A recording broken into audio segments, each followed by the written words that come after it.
துன்பத்தையும் துயரத்தையும் டெஸ்ட் பண்ணி தான் பார்க்கணும் மொழி, அதை ரொம்ப டேஸ்ட் பண்ணி பார்க்கக்கூடாது.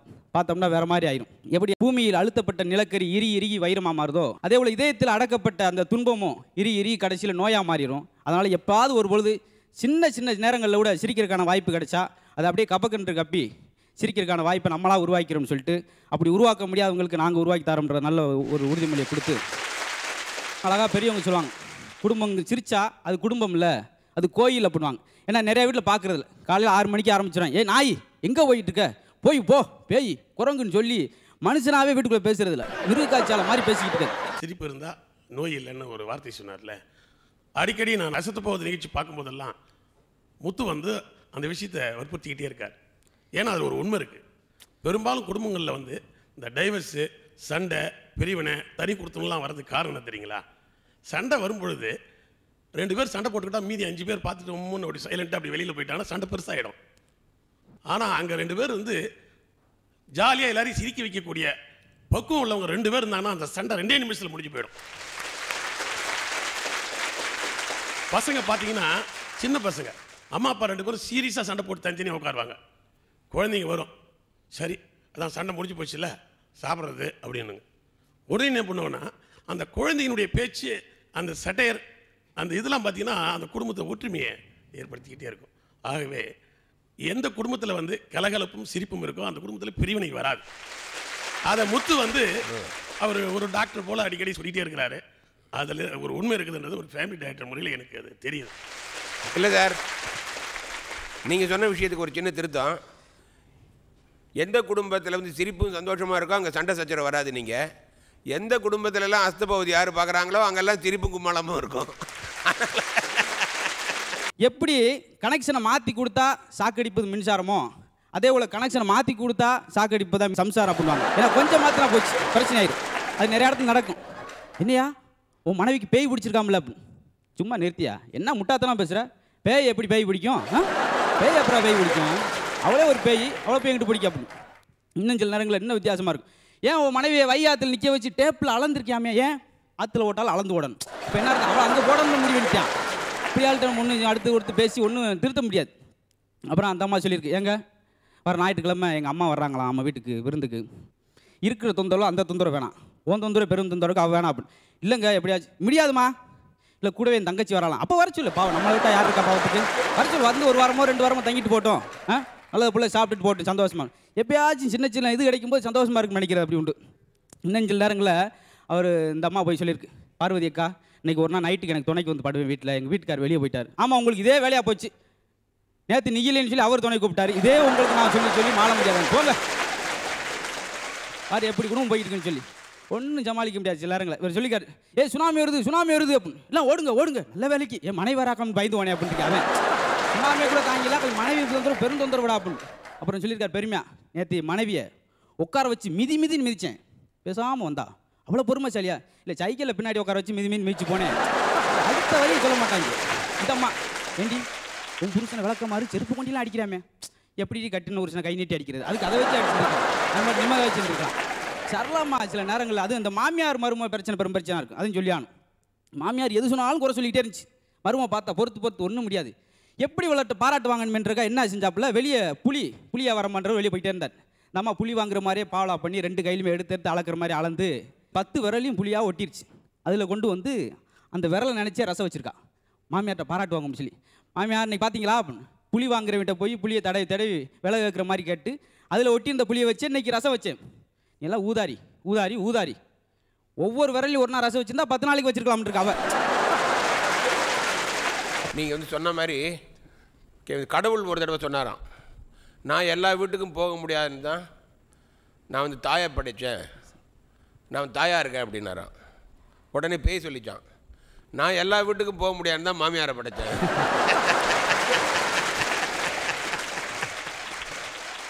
வீட்டில் வந்து சாப்பிட்டு போவேன் அப்படின்னு. என்ன என்றைக்கும் இல்லாமல் ஆசையை கூப்பிட்றேன், என்ன விசேஷம் அப்படின்னு. எங்கள் அப்பனுக்கு தேவசம் எவனாவது ஒரு பிச்சைக்காரனுக்கு சாப்பாடு ஓட்ட நல்லதுன்னு அங்கே அப்படின்னு நான் உள்ளே வருவானா, அந்த உள்தவையை அதையும் மீறி வந்து உட்காந்துருக்கான். சாப்பாடு போட்டுக்கிட்டு சாப்பிட போகிறேன், வெளியே ஒரு ஆள் போய்கிட்டு இருந்தார். ராமசாமி பாப்பா ஒரு கை சாப்பிட்டு போ அப்படின்னு. பாப்பா இல்லைண்ணே வேணாம்ண்ணே, பாப்பா வர நாய் போகிற நாயும் சாப்பிடு, நீ ஒரு வாய் சாப்பிட்டோம் அப்படின்னா என்ன ஆகும். நான் ஹோட்டலில் காசு கொடுத்து சாப்பிட்றப்ப ஒரு மாதிரி ஆகும். நீ போய் பார்த்தீங்கன்னா தெரியும், வாஷ் பேஷன் பக்கத்தில் உட்காராங்க. நம்ம நல்லா சாப்பிட்ற போராம்பட்டு அவனுக்கு வாமிட்டே வராது. அப்படியே வாஷ் பேஷனில் போய் என்ன செய்யணும், கையை மட்டும்தான் கழுவணும். அது போக எல்லா வேலையும் செய்வாங்க. ஓண்டு கொட்டலை வெளியே எடுத்து அலசி உள்ளே முழுங்குவாங்க சிலர். அதெல்லாம் பார்த்தா அவங்களுக்கு எப்படி சாப்பிட வரும்? அப்படி இருக்கும். போய் உட்காந்தாரு, புல் போதையில் உட்காந்துருக்கேன். புல் மீல்ஸ் கேட்டேன். மீல்ஸை வச்சாங்க. இங்கே வா, என்ன ஒன்று ஏமாற்ற முடியாது. போதையில் இருந்தாப்புல ஏமாத்திடுவீங்களா? என்னங்க அப்படின்னு என்ன கேட்டேன்? புல் மீல்ஸ் கேட்டேன். இது என்னது? மீல்ஸ். புல்லங்கடா தொலைச்சி தொலைச்சி அரை மணி நேரத்தில் எனக்கு புல் வந்தாங்க அப்படின்னு. இப்படிலாம் எனக்கு விளக்கம் கொடுக்க முடியும்? சாமியார் ஊருக்கு வந்திருக்காரு. ஊருக்கு வந்த உடனே ஒரு ஹோட்டல்கார் வாங்க வாங்க, நீங்கள் கண்டிப்பாக எங்கள் ஹோட்டலில் சாப்பிட்டு தான் போகணும். சாமியார் சொன்ன, அட பாவி, உன்னுடைய வரட்டு சாப்பாடு சாப்பிட்டு தான் நான் சாமியாராகவே போனேன். சிலர் இந்த 2 ரூபாய்க்கு வாங்கிட்டு 20 ரூபா சட்னியை குடிப்பாங்க. அதுவும் அந்த டிடிஹெச் எஃபெக்ட்லாம், சவுண்ட் எஃபெக்ட்லாம் அங்கே தான் ஹோட்டலில் பார்க்க முடியும். டர்ருன்ற ரசத்தை வாங்கி விழுந்தாங்கன்னா இழுப்புற சவுண்டு வெளியே வைக்கும். தூத்துக்குடி துறைமுகத்தில் கப்பல் கிளம்புற மாதிரி ஏப்ப விடுறது. 10 ரூபாய்க்கு தான் சாப்பிட்டுருப்பாங்க. அவங்க பண்ணுற பந்தா பயங்கரமாக இருக்கும். இன்னும் சிலர் நண்பரை கூட்டு வாங்கி சாப்பிட்றதுக்கு. அந்த ஆள் வேலை மணக்கிட்டு 350 ரூபா 450 ரூபாய்க்கு பில்லை தீட்டிட்டு வெத்தலை வாங்க போவோம், இல்லை கையை பிடிப்பேன். நிறுத்துங்க, சும்மா எல்லா செலவு நீங்களே பண்ணிக்கிட்டு வெத்தலை வாங்க நான் தான் வாங்குவேன் அப்படின்னு இருக்கான். ஏன் அதை ஒன்று வாங்காட்டி அதை வாங்க மாட்டானா? 350 ரூபா செலவழிச்சு 50 எக்ஸ்ட்ரா செலவழிக்க மாட்டானா? சில பண்ணுற பகுமானத்தை பார்த்தா இந்த பகுமான கோழி பறந்துக்கிட்டே முட்டை ஓட்டுன்றது இவங்க தான், வேறு ஒன்றும் சொல்ல முடியாது. ஒரு வழியாக உட்காந்துருக்கு. அடுத்து ஒரு கோவத்தில் பார்த்துருக்காரு. அது என்னையா சாம்பார் சட்டிக்குள்ள பூனை தலையை விட்டுக்கிட்டு இருக்கு, என்னன்னு பார்த்தீங்களா? இல்லைங்க, உள்ள உன எலியை பிடிக்கிறக்கா போயிருக்கோம் அப்படின்ட்டுக்கா. வெளியே பிடிக்க போயிருக்கா? எலி எதுக்கு உள்ளே போச்சு? ஏற்கனவே உன பள்ளியை பிடிக்கிறக்கா அது போயிடுச்சு. பள்ளி எப்படியா போச்சு?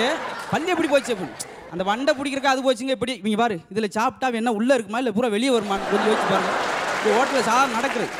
காமெடி காலம் சொல்கிறதில்ல, நீங்கள் அனுபவப்பட்டா தெரியும். ஏன்னா நாங்கள் அந்த அனுபவத்தில் இருக்கிறனால சொல்கிறது, வேற ஒன்றும் இல்லை. இது நடக்கும். இப்படி இன்னொரு சில விஷயம் இந்த விடா கொண்டேன் ஆரம்பத்துலேருந்து சொல்லிக்கிட்டே வருது. அது பாரசீகர் சொல்லியிருக்கான். பாரசீகர் பெருமையாக அந்த நாட்டுக்காரன் சொல்லியிருக்கான். எங்கள் நாட்டில் 10,000 வருஷத்துக்கு முன்னாடி பூமியை தோண்டினோம், அப்போ கூட வயர் இருந்துச்சு.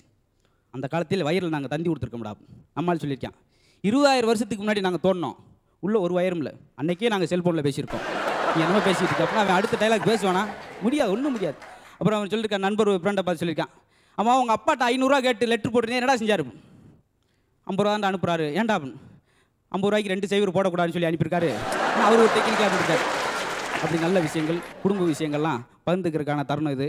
எப்போல்லாம் நம்ம தனியாக போய் இன்பத்தை ரசிக்கிறோட குடும்பத்தோடு ரசிக்கிற போது அது ஒரு குதூகலம் தனியாக தான் இருக்குது அப்படின்னு சொல்லி ஒரு பூரான் மண்புழுவை பார்த்து ஏளனமாக சிரிச்சிச்சு. மண்புழு கோவம் வந்துச்சு. ஏன் என்னை பார்த்து இவ்வளோ ஏளனமாக சிரிக்கிற? பாரு, எனக்கெல்லாம் 10 கால் இருக்குது, உனக்கு என்ன இருக்கு? நீ 10 கால் இருந்தும் கடிக்கிற தவிர வேறு என்ன பலன் செஞ்சுருக்க? ஆனால் நான் உழவனுக்கான அந்த விவசாயத்துக்கான அந்த ஆயத்தத்துக்கு மண்களை புரட்டி அவன் உரத்துக்கு தகுந்த இதையும் உருவாக்கி கொண்டு அவனுக்கு சந்தோஷமாக இருக்கிறதுக்கான விஷயங்கள் நான் செய்கிறேன். அதாவது வலிமை என்பது உடல் உறுப்புகளை வச்சோ உன்னுடைய பணத்தை வச்சு சொல்கிறது இல்லை. உன்னுடைய வலிமை அடுத்தவனுக்கு என்ன வழியை கொடுத்துருக்கு அப்படின்றதில்ல நான் இருக்கிற நான் பெருமையாக நினைக்கிறேன் அப்படின்னு சொல்லி மண்புழு சொல்லிச்சான். அதனால் வாருங்கள் தோழர்களே, ஒன்றாக வடம் பிடிப்போம், வருகின்ற வரலாற்றில் இடம் பிடிப்போம் என்று சொல்லி நம்மளுடைய பிறப்பு ஒரு சம்பவமாக இருந்தால் கூட நம்மளுடைய இறப்பு இந்த சேதத்தில் ஒரு சரித்திரமாக இருக்கட்டும் என்பதை சொல்லி உங்கள் சந்தோஷ மகிழ்ச்சியும் பங்கெடுக்கிறதுல நாங்கள் பெரும் மகிழ்ச்சி அடைகிறோம் சொல்லி இந்த வாரம் உங்களிடம் விட வருகிறேன். நன்றி, வணக்கம். மதுரை முத்து அவருடைய பேச்சுக்கள் ஒன்று ஒரு சீன் மாதிரி இருந்தது, சினிமா சீன் மாதிரி இருந்தது. நன்றி சார், நன்றி நன்றி நன்றி. சென்னை இப்போ சிங்கப்பூர்ல சென்னை ட்ரெயினிங் சூப்பர் மார்ட். அற்புதமாகவும் நகைச்சுவையாகவும் சிந்திக்கிற மாதிரியும் சிந்திச்சு நம்மை நாமே தெளிவுபடுத்திக் கொள்ளும் விதமாகவும் அவர் பேசுறது உண்மையிலே மிக மிக பாராட்டுக்குரிய ஒன்று. அவர் பல்லாண்டு வாழணும். ரொம்ப நன்றி நன்றி. கோளாறு சொல்கிற அதிகரிச்சு போயிட்டாங்க. அதாவது உதவி செய்யும் சொல்லி ஆனால் அவன் செய்ய மாட்டேன். அது மாதிரி கோளாறு சொல்ல ஈஸியாக சொல்லிடுவாங்க. அது எவனுக்கெல்லாம் இப்போ வீடு கட்டுவோம், வீடு கட்டி வர்றவன் பார்க்கணுமே, அத்தனை பேர் வாஸ்து நிபுணராக மாறிடுவாங்க. என்னங்க கிச்சனில் போய் அடுப்பை வச்சுருக்கீங்க அப்படின்பியா? நம்ம அரை நேரம் ஆடிக்கிறோம், கிச்சனில் அடுப்பு இருக்கணும், என்ன எப்படி சொல்கிறேன், என்ன சீலிங்கில் போய் ஃபேனை மாட்டிருக்கீங்க அப்படின்னு அப்படி அம்மா கதவை பிடிச்சி வெளியே வந்துருந்தேன். ரொம்ப இது கிரேப்பஸ் அன்னைக்கு தான், மூடுறது அன்னைக்கு தான், அப்படி அள்ளி விடுறது. இது இன்னொன்று எல்லா விஷயத்தையும் சொல்லுவோம். நகைச்சுவை யார்கிட்ட இல்லை, திருடுற வேலை செய்கிறானே அவன்கிட்ட எல்லாம் காமெடியா? அவன்கிட்ட கேட்டால் என்ன உங்கள் ஏரியாவில் திருட்டு அதிகமாக நடக்காமே, ஒரு நாய் வளர்க்க வேண்டியானே, வளர்த்தமையா நாய் அவனை கலந்துட்டு போயிட்டான். அதை கண்டுபிடிக்கிறதுக்கானதே மெயினாக கொண்டு போயிடுவாங்க. இந்த டாக்டர் சொன்னார்ல, அப்போ உனக்கு இது இருக்குது, முதல்ல ஸ்கேன் எடுத்துட்டோம், அவன் ஸ்கேன் எடுக்கிற மிஷினை எடுத்துகிட்டு போயிட்டான். அடிப்படையிலே கையை வைக்கிறது. ஏம்மா ஒரு புடவை எடுக்கிறீங்க, ஒரு புடவை தானே, அது எடுக்கிறதுக்கு 1 வாரம் 2 வாரம் ஏன் செலவு பண்ணுறீங்க? ஒரு புடவையை செலக்ட் பண்ணுறதுக்கு 2 வாரமாமா அப்படின்ட்டு புருஷனை ஒழுங்காக செலக்ட் பண்ண முடியல. கழுத புடவை ஆச்சும் பார்த்து நிதானமாக செலக்ட் அந்த அம்மா வகுத்துருச்சு. அது பக்கம் நாயமாத்தே இருக்கு. ஏன்னா தீபாவளி என்னைக்கு பாருங்களேன், ஆம்பளை ஒரு மஞ்சள் பைக்கில் ரூபாய் வச்சுக்கிட்டு அந்த பிள்ளை பின்னாடியே போவேன். நீங்கள் மதுரை மீனாட்சி உங்களை சுற்றி எல்லா கடையிலும் பாருங்களேன், பொம்பளைத்தான் நிறையா இருக்குது. பட்டு சேலை, அதுக்கான சல்வார் சிமிசு, அம்மிக்கி சிமிக்கி, அதில் நெல்லைய பக்கம் அல்லக்காதுன்னு ஒன்று வச்சுருக்கான். இங்கே உள்ள காதுக்கே ஒன்றையும் காணா, அவன் அல்லக்காதுக்கு வேறு ஒன்று கண்டுபிடிச்சி வச்சுருக்காங்க. அது வாட்டுக்க இத்தனையும் வாங்கி கொடுத்துட்டு, பட்டா வாங்கி கொடுத்துட்டு, கடைசியில் மஞ்சள் பேர் பார்ப்பேன் ₹1 இருக்காது. அப்போ தான் மீனாட்சி உங்களுக்கு வெளியே போட்டுப்பாங்க. கதை வேட்டி, காவி உடை, ருத்ராசை கொட்டை, இதே ஆம்பளைக்கு மிச்சம். இதை வாங்கிட்டு பரிதாபமாக ஆட்டுக்குட்டி மாதிரி வருவான் பாவம். அவன் நிலமா அப்படி ஆயிடுச்சு எல்லா விஷயத்தில். இப்போ இந்த மாதிரி தீபாவளிக்கு ட்ரெஸ் எடுக்க போவோம். அப்போ பாருங்களேன், அப்போ அது பெண்கள்லாம் சொல்லும், எங்க நான் ட்ரெஸ் எடுக்க போகிறேங்க தீபாவளிக்கு, சரிம்மா லெட்ரு போட பண்ணுவாங்க. ஏன்னா அது எப்படி வாங்க ஒரு வாரம் ஆகும் தெரியும் எனக்கு. ஏன்னா ஒரு அம்மா கடைக்கு உள்ள ட்ரெஸ் எடுக்க போயிருக்கு, இருந்தாலும் வெளியே பெட்டி கடையே ஓட்டுருக்கான். ஏயா அது எப்படி 2 வாரம் ஆகுங்க, அதுக்கு சும்மா ஒரு பிஸ்னஸ் வச்சு பார்ப்போம் அப்படின்னு இருக்கான். மாறி போச்சு. தீபாவளி குழந்தைகள் வெடி வெடிக்கிறது ஒரு வாரத்துக்கு முன்கூட்டி ஆரம்பிச்சிருவாங்க. போய் ஒரு ஆள் வெடி அப்படி பற்ற வச்சுட்டு வந்துட்டார். வந்த பின்னாடி பார்த்தாரு, அதில் லட்சுமி படம் போட்டுருந்துச்சு. லட்சுமி வெடி, ஐயோ லட்சுமி அப்படின்னு போய் அப்படின்னு தொட்டு கும்பிட்டேன். டப்புண்டு கண்ணு 3 கிலோமீட்டருக்கு அங்கிட்டு போய் விழுந்துச்சு. அது முன்னாடியே பார்க்க வேண்டியானே, வச்ச பின்னாடியா. இன்னும் சிலர் சந்தோஷத்துக்காக எதையும் துணிஞ்சிச்சு வாங்கி வெடி அங்கே வச்சுட்டு, அது வெடிக்கிறக்குள்ளே பாரு, ஒரு வெடி வெடிக்கிறதுக்கு 1 மணி நேரம் அப்படின்னு பக்கத்தில் போக மாட்டான். அப்படியே வச்சுட்டு வந்தார், வெடிக்கலை. மறுபடியும் அப்படின்னு போயிட்டு வச்சுட்டு வந்தேன். அவன் ஃபயர் வச்சேன், சரி ஆகலை. 7-8 தடவை தீக்கங்கு வச்சு பார்க்குறேன், அந்த வெடி வெடிக்கலை. வீட்டுக்காரி கூப்பிட்டு, என்னடி வெடி வாங்கிட்டு வந்தேன்? நான் 25 தடவை பற்ற வைக்கிற வெடிக்கலடி. இன்னும் நீ 3.5 மணி நேரம் பற்ற வச்சாலும் வெடிக்காரா லூஸ் போயில, அது மெழுகுவத்தி வெடி இங்கே இருக்காரா, அதை வாங்கி வெடிடா அப்படி. அப்போ அவனா அறிவாளி நினைக்கிறது. ஊருக்குள்ளே வெடியிலே பல வகைகள் வச்சுருப்பாங்க பார்த்திங்களா. ஒரு வெடியும் என்னையா வெடிச்சா மெதுவாக வெடிக்குது, இதே ஆமை வெடி. என்ன வெடிச்சா சவுண்டே வரல, அதான் ஊமை வெடி. இப்போ நிறையா வெடியை கண்டுபிடிச்சிட்டாங்க. என்ன எவ்வளோ பெருசாக இருக்குது, இதே ஆனை வெடி. சரி அதான் நனைஞ்சு இருக்கு, நீர் யானை வெடி அப்படின்றான். நம்ம இனிமேல் வெடி வாங்குன்ற முடிவே விட்டுற வேண்டியதான். இப்போ புதுசாக படம் வந்த பின்னாடி கண்டுபிடிக்கிறான், என்னையா வடிவேல் வெடிங்க, ஏன் வெடிக்கும் ஆனால் வெடிக்காது அப்படின்றான். அப்புறம் நம்ம காசு கொடுத்துட்டு கபோதியாக போகிறதா. இன்னொன்று, நம்ம பலகாரம் செய்வோம் தீபாவளிக்கு, செஞ்சுட்டு அந்த பலகாரத்தை அடுத்த வீட்டு கொடுத்து பாராட்டுவாங்கன்னு சொல்லி பக்கத்து வீட்டு கொடுப்பாங்க. அவன் அடுத்த வீட்டுக்கு மாற்றி விட்டு கடைசியில் அந்த பழம் நம்ம வீட்டுக்கு ஒரு ரிட்டன். ஏன்னா ஒரு வேலை நான் தான் இருப்பாரு, பார்த்துருக்கே மாட்டேன், இதை சாப்பிட்றதுக்கு சும்மா வச்சுருக்கான் அப்படின்னு சொல்லி. முதல் நீங்கள் அந்த திருடனை பற்றி சொன்னீங்க. அதுக்கப்புறம் இந்த பட்சணம் போயிட்டு சுற்றி வந்து அவங்களுக்கே வரும். நீங்கள் அந்த திருடன் விஷயத்தில் ஒருத்தர் சொல்லுகாரு, டயர்டாக வந்தாரான், வீட்டில் துப்பாக்கிலாம் ஊதினேன். என்னன்னு கேட்டாங்களா, இப்போ தான் சத்தியமங்கலம் காட்டில் சிங்கத்தெல்லாம் சுட்டு வரேன்னாரான். ஃப்ரெண்டு சொன்னாரான், யார்கிட்ட விடுற ரீலு, சத்தியமங்கலம் காட்டில் தான் சிங்கமே கிடையாதுனாரான். எப்படி இருக்கும், நான் தான் சுட்டேன் எல்லாத்தையும்.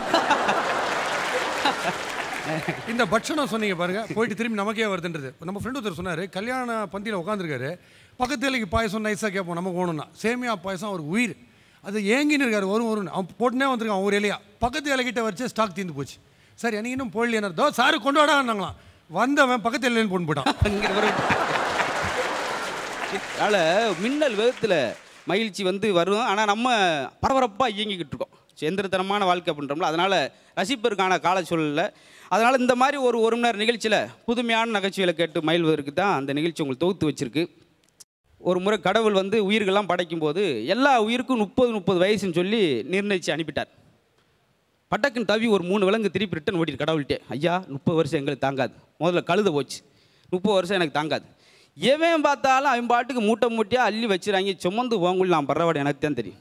கழுத பாடுன்றா இல்லை, வேணாமுங்க எனக்கு 30. சரிண்டு ஒரு 12 குறைச்சிட்டார். 12 போ அப்படி, உனக்கு 12 தான் அப்படின்னு. அடுத்து நாய் வந்துச்சு, ஐயா கல்லை பார்த்தோன்னு என்னையத்தையும் தேடுறாங்க எல்லாம், இது நம்மளுக்கு கட்டுப்படியாகாது, நம்மளை குறைச்சிருங்க, இவ்வளோ வீட்டு எரிவத்தே சாக முடியாது என்னால் அப்படின்னா அதுக்கு ஒரு 16 குறைச்சிட்டார் போ. அடுத்து குரங்கு வந்துச்சு, இங்கே வருங்க பெரிய ஒவ்வொரு மரத்துக்கும் தாவி என் வாழ்க்கை ஒன்றுமே இல்லைலாம் போச்சு, எனக்கு இவ்வளோ தேவையில்லைங்க.